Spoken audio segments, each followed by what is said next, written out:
Oke. Ya, terima kasih Tasya. Oke. Nah, eee, saya ulangi kembali bahwa sebenarnya kami sudah mencoba gitu ya Bapak Ibu, untuk perkuliahan luring atau tatap muka ini kami sudah coba untuk mahasiswa semester 3 dan semester 5 serta mahasiswa yang mengikuti skripsi, yang mengambil skripsi. Nah, kami sudah coba itu dan ini sudah berlangsung selama 3 minggu gitu ya, sudah berlangsung selama 3 minggu dan puji Tuhan, semua sudah berjalan dengan lancar, proses, perkuliahannya juga berjalan dengan lancar. Nah, oleh karena itu kami kali ini membuka kesempatan untuk semester 1, yaitu angkatan 2021, angkatan putra-putri Bapak Ibu semua, untuk mencoba juga melakukan perkuliahan secara luring atau tatap muka. Meskipun memang Bapak Ibu tidak semua mata kuliah itu kami buka secara luring. Hanya beberapa mata kuliah yang kami buka secara luring karena perencanaan awalnya memang disetting untuk daring, sehingga ketika kami ubah untuk menjadi luring akan ada beberapa kesulitan, sehingga kami putuskan hanya beberapa mata kuliah yang dilakukan secara luring dan beberapa mata kuliah yang dilakukan tetap secara daring. Begitu. Dan kegiatan lainnya itu adalah kegiatan HMPS atau kegiatan organisasi kemahasiswaan, itu tetap dilaksanakan secara daring. Jadi kami belum berani atau belum bisa untuk mengizinkan para mahasiswa untuk melakukan kegiatan organisasi di kampus ataupun di luar kampus begitu. Jadi kami memang menyarankan bagi para organisator untuk tetap mengadakan kegiatan secara daring. Nah, untuk angkatan 2021 kita coba mulai tanggal 8 November, yaitu minggu depan gitu ya Bapak Ibu, minggu depan di pertemuan ke-11 kami akan coba untuk perkuliahan tatap muka yang pertama kali untuk semester 1 untuk angkatan 2021. Nah, kami memang buka untuk ada 2 kelas, yaitu kelas yang di ruang 60 itu kami kapasitasnya sebenarnya kapasitas untuk 50 orang. Nah, tetapi kami tetap karena dengan ketentuan prokes gitu ya, kami hanya batasi jadi 50%. Jadi untuk kelas besar, untuk di ruang 60 ini kami cuma batasi untuk mahasiswa yang jumlahnya, kelas yang jumlahnya 20 mahasiswa saja. 20 sampai 25 mahasiswa. Sedangkan di ruang 17 ini juga kita batasi bahwa hanya dipakai untuk kelas mata kuliah yang isinya hanya di bawah 15 mahasiswa. Nah, dengan begitu ada jadwal perkuliahan yang harus disesuaikan. Jadi kalau Bapak Ibu lihat di sini, yang berwarna biru ini kita tetap laksanakan secara daring, Bapak Ibu. Ya, untuk mata kuliah yang ini memang kami hybrid gitu ya di model ada yang 2 pertemuan daring, 2 pertemuan luring gitu. Sedangkan mata kuliah PMP ini tetap akan dilaksanakan secara luring atau tatap muka dan kode etik juga tatap muka. Jadi sebenarnya Bapak Ibu kalau dilihat yang kita buka untuk luring sebenarnya hanya 3 mata kuliah ini gitu. 3 mata kuliah ini karena secara teknis untuk mata kuliah yang lain agak sulit untuk dibuat luring karena mata kuliah yang lain ini gabung dengan prodi lain gitu ya, dengan ada yang diprodi dengan Surabaya, ada yang prodi dengan prodi di Madiun tetapi jurusan yang berbeda sehingga agak sulit untuk dibuat secara tatap muka. Jadi hanya 3 mata kuliah ini yang kami buka untuk luring begitu. Nah, ini tadi yang sudah saya sampaikan. Sorry, ini dibuka mulai tanggal 8 oh ini sudah ya. Nah, ini perkuliahan tetap menggunakan Bella. Nah, ini untuk teman-teman mahasiswa ya. Jadi meskipun luring tetap menggunakan Bella, baik presensi, pendelegasian, penyerahan tugas, kuis dan ujian, kami tetap menggunakan Bella. Bapak Ibu, Bella ini adalah learning management system yang kami gunakan di kampus untuk mengakomodasi proses pembelajaran mahasiswa. Begitu. Nah, meskipun luring, Bapak Ibu, kita batasi. Di dalam kelas itu kita hanya buat maksimal 100 menit di dalam kelas. Kemudian kalau sudah selesai, mahasiswa diminta untuk kembali pulang atau menunggu di dalam ruangan sambil menunggu mata kuliah berikutnya. Tetapi kalau dilihat dari jadwalnya, sebenarnya kalau mahasiswa sudah selesai mata kuliah tersebut saat di kampus, sudah segera pulang saja untuk bisa mengikuti mata kuliah berikutnya. Begitu. Nah, peraturan berikutnya yang kami tekankan adalah ketika nanti di kampus ataupun di kelas, terutama di kelas, mahasiswa dan dosen ini tidak boleh membuka masker. Jadi tidak boleh makan, tidak boleh minum di dalam ruangan. Kalaupun mau minum, silakan keluar ruangan dan minum di luar ruangan, di lorong begitu ya, untuk menjaga protokol kesehatan. Nah, oke. Nah, berikutnya itu adalah syarat mengikuti perkuliahan luring. Kita mengharapkan persetujuan dari Bapak Ibu semua mendapatkan izin begitu ya, karena kita tidak mau juga anak-anak hanya keinginan sendiri, tapi harus ada persetujuan dari orang tua juga bahwa diizinkan untuk mengikuti perkuliahan secara luring, gitu ya. Nanti kalau misalnya Bapak Ibu setuju, nanti mohon untuk membuat surat izin. Nanti formnya sudah ada, tinggal Bapak Ibu isi. Kemudian yang penting juga syaratnya adalah minimal sudah vaksin pertama. Kalau misalnya tidak bisa vaksin, berarti ada surat keterangan dari dokter. Biasanya teman-teman yang punya alergi tidak bisa vaksin, nah itu bisa digantikan dengan surat keterangan dari dokter. Gitu. Jadi minimal vaksin dosis pertama sudah didapatkan, gitu ya. Ini untuk juga membuat menjaga juga. Nah, syarat masuk kampusnya, jadi begini Bapak Ibu, teknisnya nanti kalau sudah surat izin dari orang tua kami dapatkan, kami nanti akan diberikan surat izin masuk kampusnya, kemudian nanti teman-teman mahasiswa akan mendapatkan kartu sebagai kartu pas gitu ya untuk bisa masuk ke kampus. Nah, bagi mahasiswa yang memiliki kartu pas tadi berarti sudah diizinkan oleh kampus. Bagi yang tidak memiliki tidak boleh masuk ya, karena kami juga memilih Bapak Ibu kalau misalnya tidak memiliki atau belum mendapatkan vaksin pertama, kami juga tidak izinkan. Begitu. Nanti teknis untuk pengisian Google Form nanti kami sampaikan lewat perwalian saja. Jadi nanti dari mahasiswa sendiri yang mengisi Google Form itu, formulir-formulirnya. Oke.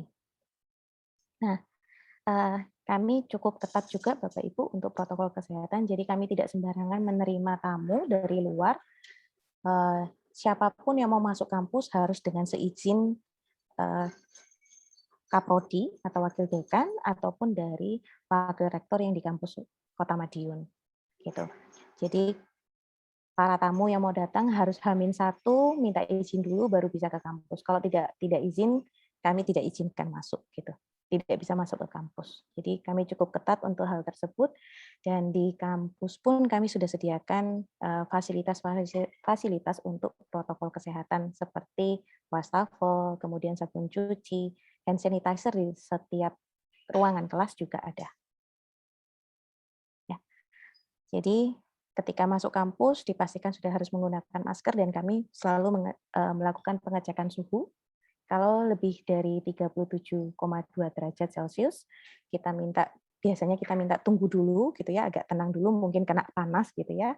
Kemudian dicek kembali. Kalau masih tinggi, masih 37,2, kita minta mereka pulang gitu. Kemudian mencuci tangan dan setelah itu masuk ke kampus. Nah, bagi mahasiswa yang berasal dari luar daerah atau level situasi pandeminya yang lebih tinggi dari Kota Madiun, kami biasanya meminta untuk swab test. Jadi nanti kita bisa ketahui, kami dari Prodi akan mendata gitu ya, mahasiswa dari mana saja, dari asal daerahnya dari mana saja. Kalau misalnya level situasi pandeminya lebih tinggi dari Kota Madiun, kami minta mereka untuk melakukan swab test sebelum masuk ke kampus atau ke Kota Madiun. Oke, begitu. Sekian penjelasan dari saya. Ini kalau Bapak Ibu mau lihat, ini adalah personel yang di Prodi Psikologi, begitu. Baik, terima kasih. Silakan Bapak Ibu jika ada pendapat atau ada yang mau ditanyakan, atau Bu Dina mau menambahkan sesuatu? Kalau dari saya cukup Bu Sela. Oke, terima kasih Bu Dina. Silakan Bapak Ibu jika ada yang mau ditanyakan atau mau mengklarifikasi sesuatu, monggo silakan. Selamat sore, Bu. Selamat sore, Ibu. Iya, saya Budia. Saya orang tua dari Seva, mahasiswa prodi psikologi baru semester 1 ini kampus Madiun. Kalau saya pribadi, Bu, saya mendukung sekali diadakannya perkuliahan tatap muka. Karena bagaimanapun perkuliahan tatap muka itu memang lebih efektif. Ini kalau dari kacamata saya ya, lebih efektif daripada daring atau online. Karena apa? Bisa dikata mahasiswa yang istilahnya kita ngomongnya sebelum pandemi ya Bu ya, yang 100% saja masuk ke dalam kelas mengikuti perkuliahan, itu kadang mereka tidak 100% bisa menerima materi dari dosen. Apalagi kalau daring. Pasti saya yakin mereka paling hanya paling mungkin sekitar 75% lah yang bisa mereka terima. Dan kalau perkuliahan tatap muka itu kan benar-benar untuk absensi ya, benar-benar anak itu kan ada di dalam kelas. Mahasiswa itu ada di dalam kelas. Nah, sedangkan kalau daring atau online, mereka mungkin mahasiswa absensi, pagi absensi, awal absensi oke. Tapi setengah jam kemudian mereka bisa meng-off-kan kamera mereka. Enggak tahu ditinggal tidur lagi, atau mungkin ngopi, atau mungkin apa. Dan itu saya yakin itu pasti kejadian. Banyak yang seperti itu. Nah, bagaimana materi dari dosen itu bisa diterima oleh mahasiswa, sedangkan mahasiswanya seperti itu. Kan beda ya Bu ya, kalau kita hadir di perkuliahan di dalam kelas kan tetap beda. Penerimaan materi itu tetap beda. Begitu. Jadi saya pribadi tetap mendukung Bu kalau diadakan perkuliahan secara luring. Gitu. Apalagi seorang mahasiswa ya yang bisa dinamakan maha. Jadi tingkatan paling atas dari pelajar itu kan mahasiswa. Pasti untuk protokol kesehatannya pun mereka juga lebih paham. Istilahnya dibanding dengan tingkatan SD atau tingkatan SMP mungkin mereka lebih lalai ya dalam protokol kesehatan, tapi kalau seorang mahasiswa saya pikir pasti dia lebih paham untuk protokol kesehatannya. Itu. Terima kasih. Ya, terima kasih banyak Bu Dia atas dukungannya. Ya, betul sekali Bu Dia. Memang ini salah satu kekhawatiran kami kenapa akhirnya kami memutuskan untuk membuka perkuliahan secara luring begitu, memang karena takutnya terlena ya, keenakan dengan daring sehingga kebablasan nanti malah masuk luring malah bingung nanti mau ngapain gitu. Ya, kami juga berharap nanti ketika luring ini teman-teman putra-putri Bapak Ibu semua bisa mengikuti perkuliahan secara lebih maksimal dan lebih aktif gitu dalam perkuliahan. Ya, terima kasih banyak Bu Dia. Sama-sama.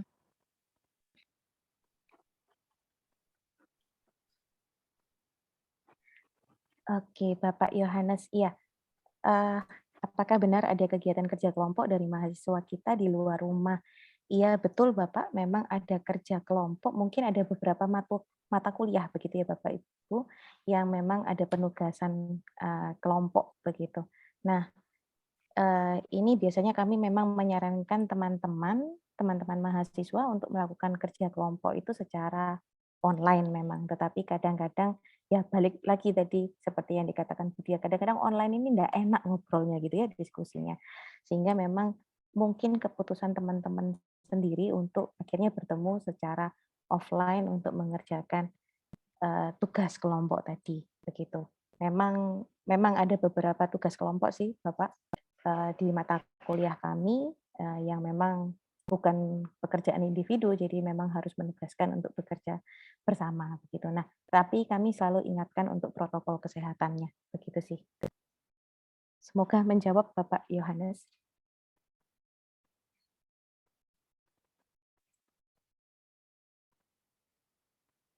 Ya.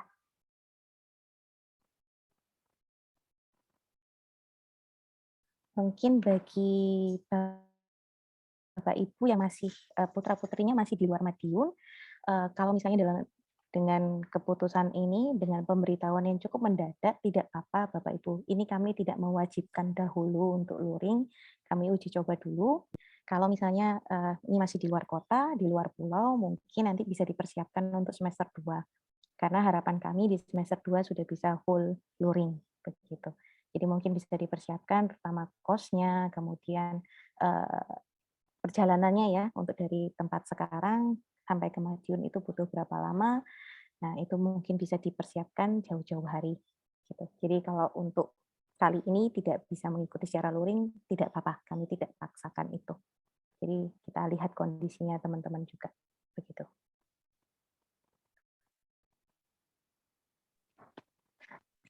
Maaf Bu, satu lagi Bu mau tanya. Iya Bu Dia. Begini, seumpama kalau misalnya mahasiswa yang dia tidak bisa mengikuti luring, bagaimana dengan materi-materi dari dosen itu? Iya, Bu Dia. Sejauh ini yang kami lakukan adalah begini, Bu Dia. Ketika luring, kami tetap pasang Zoom itu, kameranya tetap on, jadi seperti ini saya menjelaskan begini ya, Bu. Kami menjelaskan, tapi saya di dalam ruangan kelas gitu, sambil menjelaskan ke teman-teman yang di dalam kelas. Jadi baik yang daring maupun luring tetap mendapatkan materi yang sama, begitu. Gitu ya. Itu 100 menit untuk satu mata kuliah, sekali pertemuan maksudnya? Ya. Betul. Satu mata kuliah 100 menit itu ya? Iya. Karena ada beberapa mata kuliah memang seharusnya 150 menit, Bu. Tetapi karena kami tidak buat untuk terlalu lama kan ya, 150 menit dalam satu ruangan, sehingga kami putuskan cuma 100 menit saja di dalam ruangan, 50 menitnya adalah kegiatan mandiri, dan kami pasti kasih tugas untuk itu. Dan itu untuk absensi itu apakah karena kebetulan saya juga alumni WIMA, Bu. Oh gitu. Saya juga alumni WIMA kebetulan. Apakah untuk absensi juga seperti dulu 75% atau kehadiran atau berapa ya? Sama Bu, masih. Sama ya? Masih 75% kehadiran itu baru kami itu menjadi persyarat untuk ikut ujian akhir. Jadi kalau misalnya teman-teman mahasiswa ini tidak hadir 5 kali pertemuan saja, itu kami tidak izinkan untuk ikut ujian akhir. Begitu. Terima kasih. Masalahnya saya stay-nya di Jogja, anak saya di Madiun.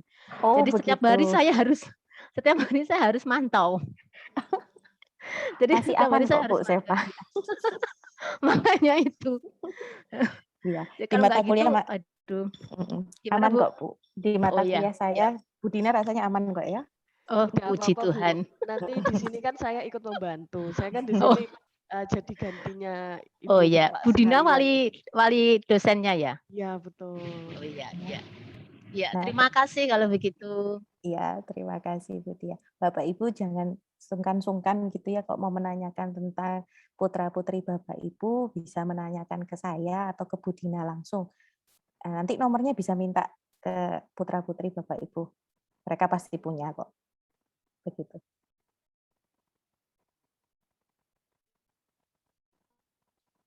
Baik, Bapak Ibu, apakah izinkan saya bertanya, apakah ada yang tidak setuju begitu untuk kegiatan perkuliahan luring?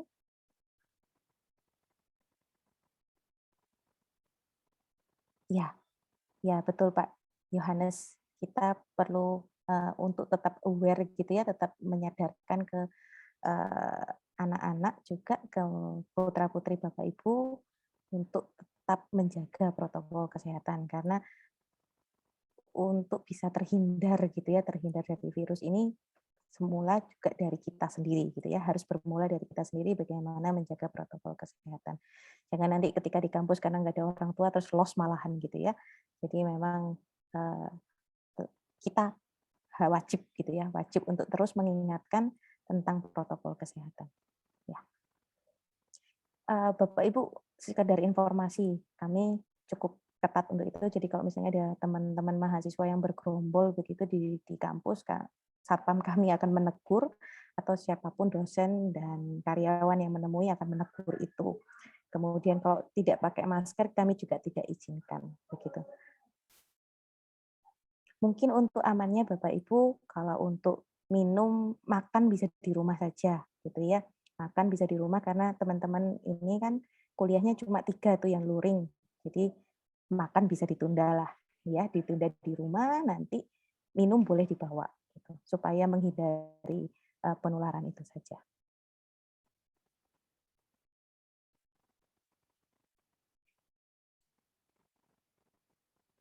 Bu Dina mau menambahkan sesuatu?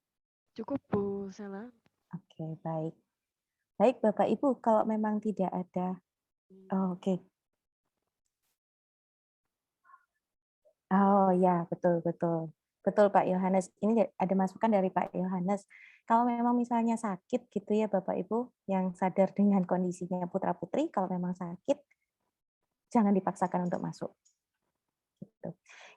Kami memberikan keringanan begini Bapak Ibu. Kalau misalnya sudah memilih luring dan ternyata misalnya sakit gitu batuk, kami tetap ya oke izinkan gitu ya, izinkan tetap bisa melihat materi di Bella gitu, tetap masih bisa belajar di Bella gitu. Tetapi kami tidak mau nanti karena sudah mengikuti luring terus karena bosen gitu ya enakan online jadi milih online, enggak. Jadi tetap keputusan luring ya luring, tapi kalau memang kondisinya tidak memungkinkan artinya sakit, ya kami berikan keringanan, begitu.